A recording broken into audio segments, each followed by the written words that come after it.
If you were allowed, for some reason, to run for a third term, is there a thought that the Democrats could try to run Barack Obama against you? I'd love that. For his third term? Boy, I'd love that. That would be a good one. I'd like that. No, people are asking me to run, and there's a whole story. Welcome back, folks. I've got another thrilling trending highlight for you today. Make sure to like, subscribe for the latest political scoop, and leave your comments. Let's dive right in.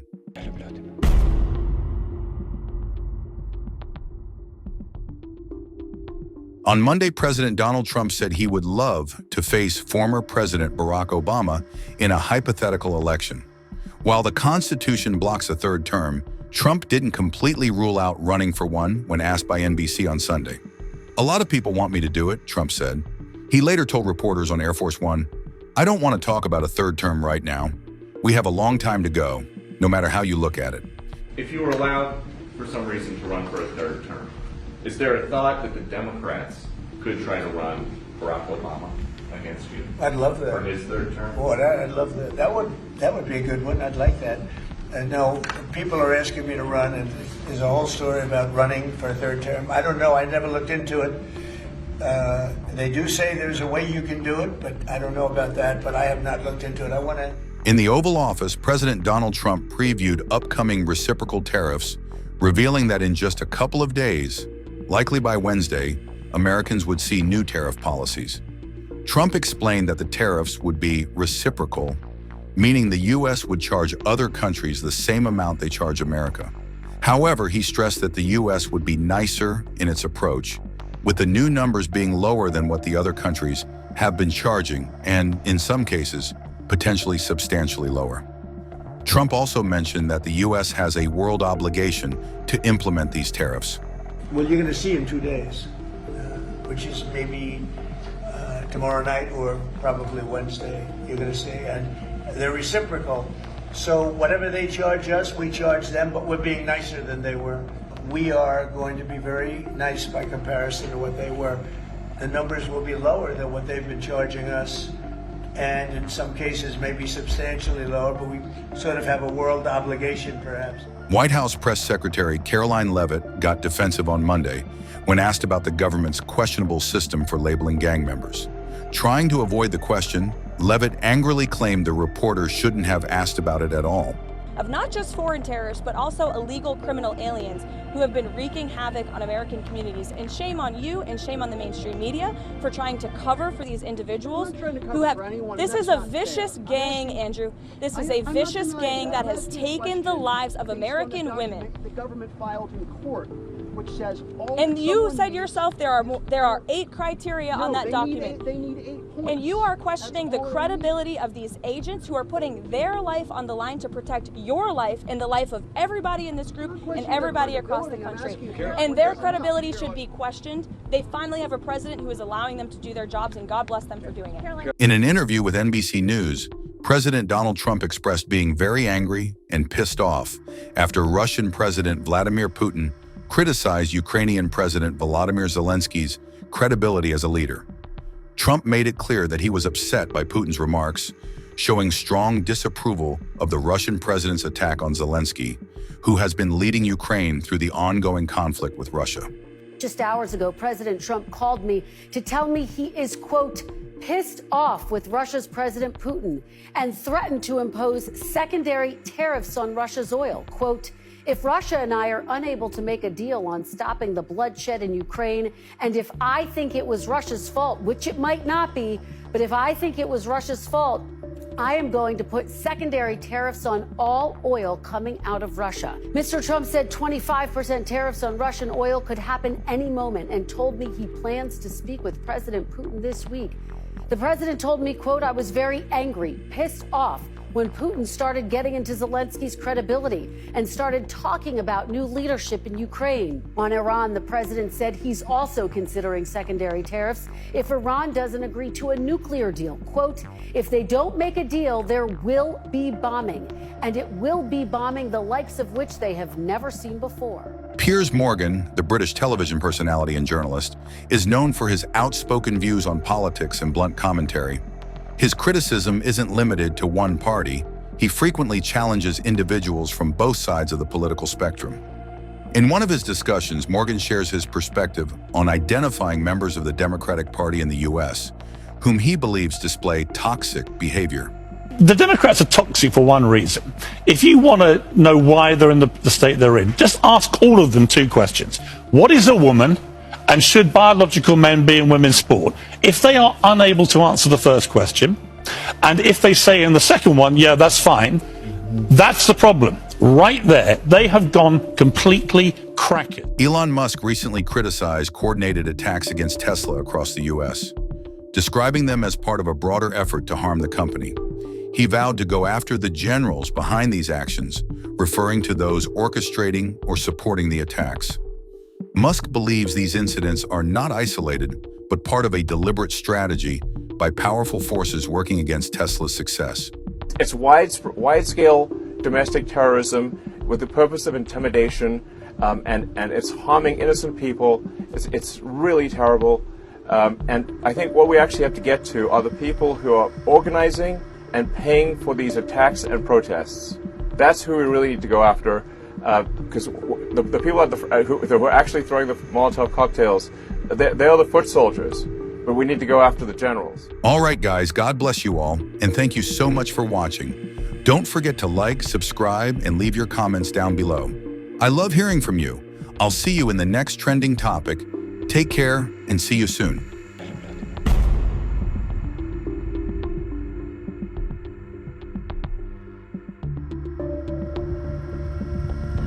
My companies are suffering because I'm in the government.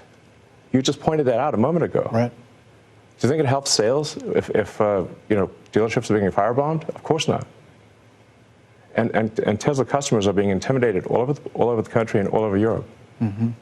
Does that help Tesla? In the early 2000s, Elon Musk founded Tesla Motors with a bold vision to revolutionize the automotive industry by producing electric vehicles, EVs, that combine sustainability with performance. Under his leadership, Tesla introduced groundbreaking models like the Roadster, Model S, Model 3, Model X, and Model Y, propelling the company to the forefront of the EV market. Musk's relentless drive and innovative spirit transformed Tesla from a fledgling startup into a global powerhouse, making EVs a mainstream choice for consumers worldwide. I had no money whatsoever. I was working, doing research in Silicon Valley on a completely different subject and trying to start this company at the same time. And when it came time to decide, do I want to do graduate studies or do I want to start this company? And I decided to start the company. I had no money. As a graduate student, I would have received a scholarship and a stipend and so forth. In starting the company, I had nothing. I had no income source. In early 2025, Musk's trajectory took an unexpected turn when he accepted a position in President Donald Trump's administration as the head of the newly established Department of Government Efficiency, DOGE. And to that end, I have created the brand new Department of Government Efficiency, DOGE. Perhaps you've heard of it. Perhaps.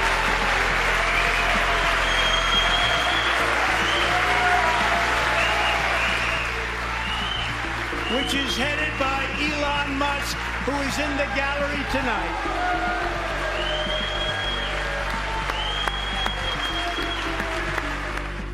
Tasked with streamlining federal operations and reducing expenditures, Musk's approach was both aggressive and polarizing. His methods included significant budget cuts to programs like Social Security, Medicare, and Medicaid, sparking widespread debate about their impact on vulnerable populations. Musk's involvement in politics extended beyond domestic policy. He publicly endorsed far-right parties in Europe, notably Germany's Alternative for Germany, AfD, further fueling controversy. So if we don't do something, the entire government budget will be paying interest. There won't be money for anything. No, there won't be money for Social Security, there won't be money for Medicare, nothing. That's where we're headed. That's what bankruptcy means. Wake up.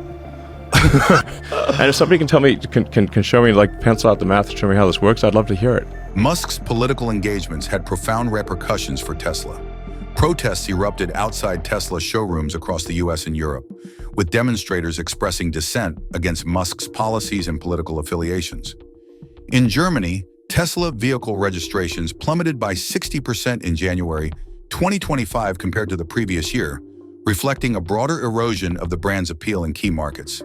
The company's stock, which had reached a record high of $424.77 in December 2024, experienced a sharp decline, with shares falling approximately 37% since January 2025. Right now, the FBI says they have arrested the person responsible for this scene right here. This is a Tesla collision center in Las Vegas. Yeah, quite the scene right here. The man is accused of using Molotov cocktails and firearms to damage at least 5 cars. Investigators say this video shows 36-year-old Paul Kim setting cars on fire. He's also accused of shooting at surveillance cameras. Tesla's financial performance mirrored its stock's volatility. The company reported an 8% drop in automotive revenue and a 23% decline in operating income in the fourth quarter of 2024, attributing these downturns to price reductions and the introduction of tariffs under the Trump administration. Additionally, the recall of nearly all 2024 and 2025 Cybertrucks due to safety issues further strained Tesla's resources and reputation. Your big question was, what are they doing? What the hell are they doing there? As of March 29th, 2025, Tesla's stock price stood at $263.55, reflecting ongoing market challenges and investor uncertainty. Musk's dual roles as a business magnate and political influencer continue to shape public perception and the company's trajectory. While some laud his efforts to reform government operations, others view his actions as detrimental to Tesla's brand and financial stability. The future of Elon Musk and Tesla remains uncertain as they navigate the complex interplay of innovation, politics, and public sentiment. Now look, I'm not saying that Elon Musk is panicking, but when your stock price is down 46% in the last 3 months, and you need Trump to go on the Truth Social and promise that he's buying a Tesla in the morning, doesn't exactly inspire a ton of confidence about how you're leading the company. Then again, it also shouldn't inspire a ton of confidence that the guy who is currently watching his stock price plummet for Tesla is the guy that Trump put in charge of the federal. With all the recent controversies surrounding Elon Musk's political involvement, it's clear that his decisions are stirring up strong reactions from both supporters and critics. On one hand, his efforts to reshape government policies and his bold presence in the political sphere have garnered significant attention. On the other hand, the backlash has been intense, with many questioning whether his political moves are affecting the future of Tesla and his other ventures. At this point, it's up to Elon Musk to decide whether to step back from politics and focus solely on his businesses, or if he will continue to navigate the complex world of governance and public policy. His influence is undeniable, but the question remains, can he successfully balance both worlds, or will one take a backseat to the other? My companies are suffering because I'm in the government. You just pointed that out a moment ago. Right. Do you think it helps sales if dealerships are being firebombed? Of course not. And Tesla customers are being intimidated all over the country and all over Europe. Mm-hmm. Does that help Tesla? I mean, you had Tim Waltz, who's a huge jerk, running around on stage with a Tesla stock price where the stock price had gone in half, and he was overjoyed. What an evil thing to do! What a creep! What a jerk! Like who derives joy from that? And it was pointed out to him that actually, Minnesota State Pension Fund is a major investor in Tesla, but he didn't care. He was so overjoyed by Tesla stock going in half. Does that sound like a good person to you? I don't think so. All right, guys, God bless you all, and thank you so much for watching. Don't forget to like, subscribe, and leave your comments down below. I love hearing from you. I'll see you in the next trending topic. Take care, and see you soon.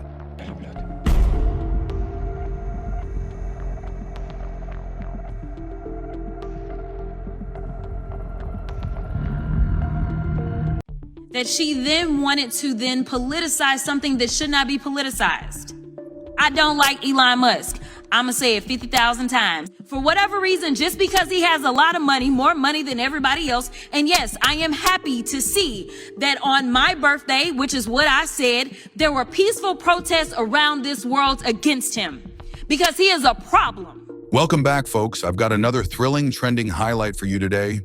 Make sure to like, subscribe for the latest political scoop, and leave your comments. Let's dive right in.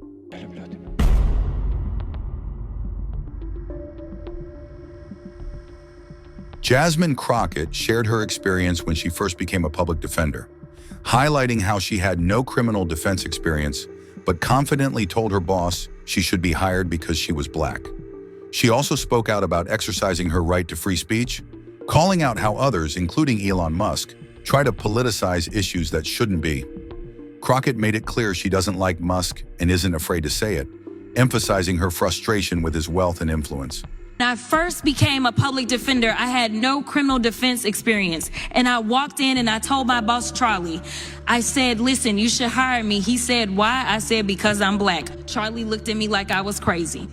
When I first became a public defender, I had no criminal defense experience. People are watching and they are consuming this information and they are believing that simply because I decided that I wanted to exercise my right to free speech, which I am not abridged from doing, that she then wanted to then politicize something that should not be politicized.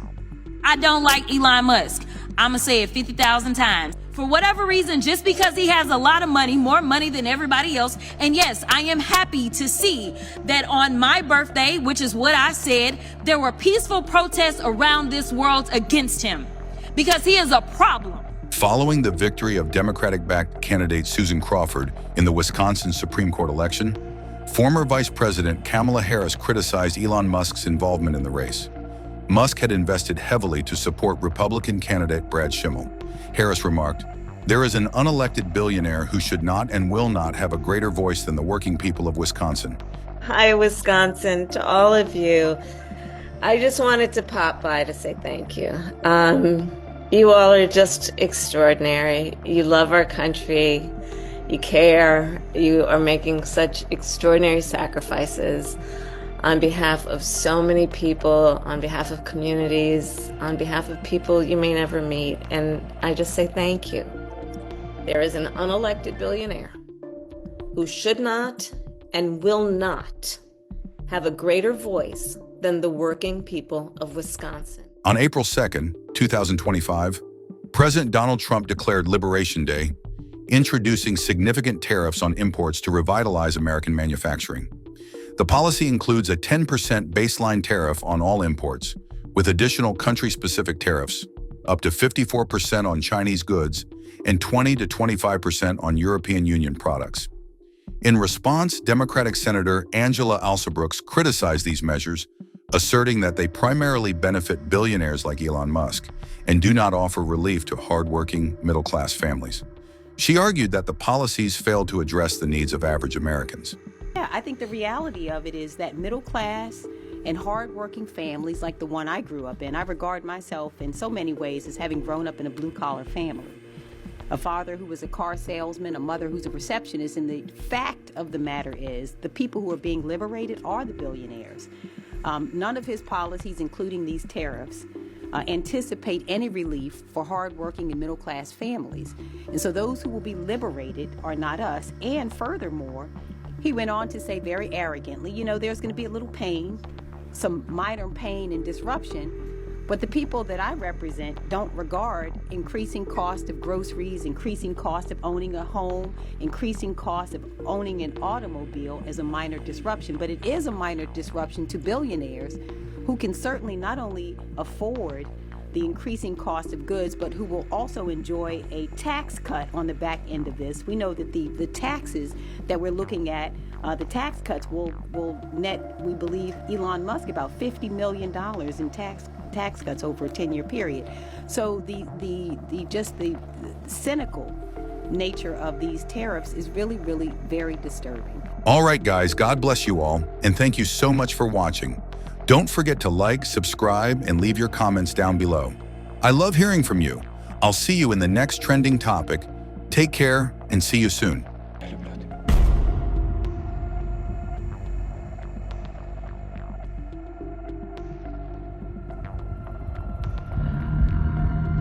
Billions and billions of dollars are being spent on getting oil for Japan, and they're not paying anything for it. Essentially, they're paying nothing for it. We have tankers going back and forth that our men are protecting, losing their lives. I mean, they're losing their lives, Larry. We're spending billions and billions on protection, and those tankers are going over to Japan. In a 1980s interview, Donald Trump made a bold prediction about the U.S. being taken advantage of by other countries. His words, spoken decades ago, seem to have proven true as he highlighted the unfair burden placed on America in global affairs.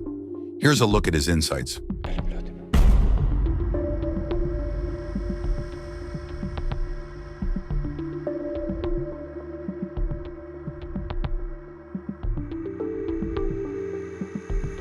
In a CNN interview from the 1980s, Donald Trump predicted that the U.S. would continue to be taken advantage of by other nations. He expressed frustration over the U.S. spending billions to protect oil shipments for countries like Japan, who weren't contributing financially. We let Japan come in and dump everything right into our markets and everything. It's not free trade. I want free trade, but I want it to be like, at least we break even, right? We do something. Trump pointed out the danger American soldiers faced while guarding these tankers, while countries like Kuwait profited without giving anything back. He criticized the lack of fairness, watching Kuwaiti officials smile and boast about the money they were making from oil deals, while the U.S. was left footing the bill and risking lives. If you ever go to Japan right now and try to sell something, forget about it, Oprah. Just forget about it. It's almost impossible. They come over here, they sell their cars, their VCRs, they knock the hell out of our companies. Japan, they send cars by the millions. They come off those boats. Kuwait, they live like kings. The poorest person in Kuwait, they live like kings. And yet they're not paying. We make it possible for them to sell their oil. Why aren't they paying us 25% of what they're making? It's a joke. His words back then seem to have come true, highlighting a long-standing issue with U.S. foreign policy and the protection of global interests without fair compensation. And I think a lot of people are tired of watching other countries ripping off the United States. This is a great country. They laugh at us. Behind our backs, they laugh at us because of our own stupidity and the leaders. I mean, what we have a Persian Gulf situation. You saw what happened today. Billions and billions of dollars are being spent on getting oil for Japan, and they're not paying anything for it. Essentially, they're paying nothing for it. We have tankers going back and forth that our men are protecting, losing their lives. I mean, they're losing their lives, Larry. We're spending billions and billions on protection, and those tankers are going over to Japan. It's just preposterous. I watched the Kuwaiti oil minister the other day laughing as he was explaining how much money they intend to make with the Bridgeton, which has been a total disaster, the Bridgeton. And I said to myself, isn't that a shame? He's talking about how much money they're going to make, and here we are. He's smiling and laughing. Why don't we get some of it? Why is it that we're protecting? We have frogmen, we have helicopters, we have aircraft carriers, and all sorts of ships all over the Persian Gulf, so that this man and his little group can make a lot of money. I think it's ridiculous. What do you think about Trump's predictions from the 1980s? Do you believe his concerns about U.S. foreign policy have proven true? We'd love to hear your thoughts. Leave a comment below. And, as always, see you in the next video.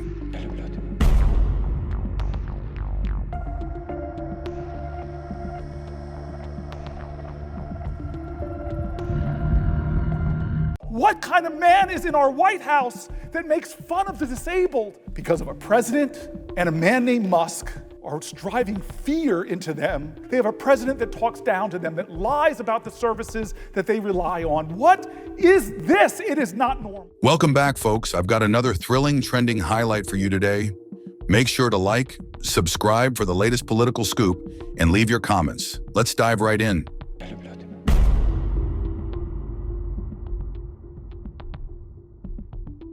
In late March 2025, environmental activists from the Restore Wetlands group targeted Tesla dealerships in Stockholm and Malmö, Sweden.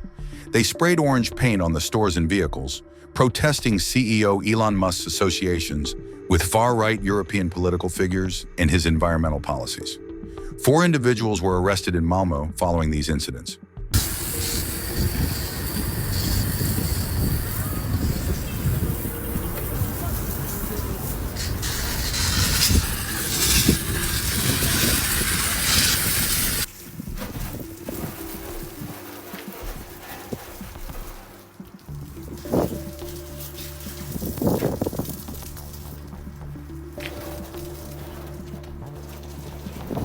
Donald Trump pointed out that the Democrats suffered a big loss because of their support for policies that the majority of Americans don't agree with. He criticized their stance on issues like transgender participation in men's and women's sports, which he believes is a 90% negative issue. He also called out their support for individuals who he described as murderers and people who hate our country, as well as those who oppose Israel. But the Democrats lost big because of the stupidity of, they're backing these 90% negative things from their standpoint. Men and women's sports, transgender for everybody, all of this stuff, they're all for it. And they're still fighting for it. But now they have a new one. We're going to back murderers, killers, and people that hate our country. We're going to back people that hate Israel, want to destroy it, people that are murderers, people that are horrible. We're going to back them. Senator Cory Booker condemned the president's mockery of the disabled, sharing his personal experience with Parkinson's disease, which his late father had. He warned that losing Social Security benefits would hurt families who depend on daily medication and support. Booker criticized President Trump and Elon Musk for creating fear and instability among millions of Americans, urging leaders to show compassion and offer comfort instead of fear. What kind of man is in our White House that makes fun of the disabled? Parkinson's disease is a degenerative brain disease that progresses over time. Sorry, I'm thinking about my dad. It is unrelenting and affects motor and nerve processes. Loss of benefits will have a direct and daily effect on me and my family. I will need medication every single day of my life, and I will need the security of a generous society to care for me. Millions of others join me there. Please, Senator Booker, please protect my Social Security. I just thank God that my mom had the resources to take care of my dad. And I watched that degenerative disease take from his life for 20 years and how much it cost. I know so many Americans who live in fear every day that one little thing will happen to them that will destabilize their financial well-being. And now those millions of Americans, because of a president and a man named Musk, are driving fear into them. They have a president that talks down to them, that lies about the services that they rely on. What is this? It is not normal. How can the most powerful people in our land not comfort others, not tell them they have nothing to fear but fear itself, not tell them to have malice towards none, but have charity towards all? Pam Bondi made it clear that anyone involved in attacks on Tesla properties will be found and prosecuted. She announced federal charges against Cooper Frederick for the firebombing of a Tesla dealership in Loveland, Colorado. The Department of Justice is seeking 20 years in prison, and thanks to the FBI, Frederick was arrested in Texas. Bondi warned, "You can run, but you can't hide. Justice is coming." I've made it clear, if you take part in the wave of domestic terrorism against Tesla properties, we will find you, arrest you, and put you behind bars. Today, I'm proud to announce that the Department of Justice has unsealed federal charges against another Tesla attacker. We've charged Cooper Frederick in the firebombing of a Tesla dealership that occurred on March 7th in Loveland, Colorado. All of these cases are a serious threat to public safety. Therefore, there will be no negotiating. We are seeking 20 years in prison. The crime was committed in Colorado, and thanks to the great investigative work by the FBI, the defendant was arrested in Plano, Texas. Let this be a warning. You can run, but you cannot hide. Justice is coming. All right, guys, God bless you all, and thank you so much for watching. Don't forget to like, subscribe, and leave your comments down below. I love hearing from you. I'll see you in the next trending topic. Take care, and see you soon.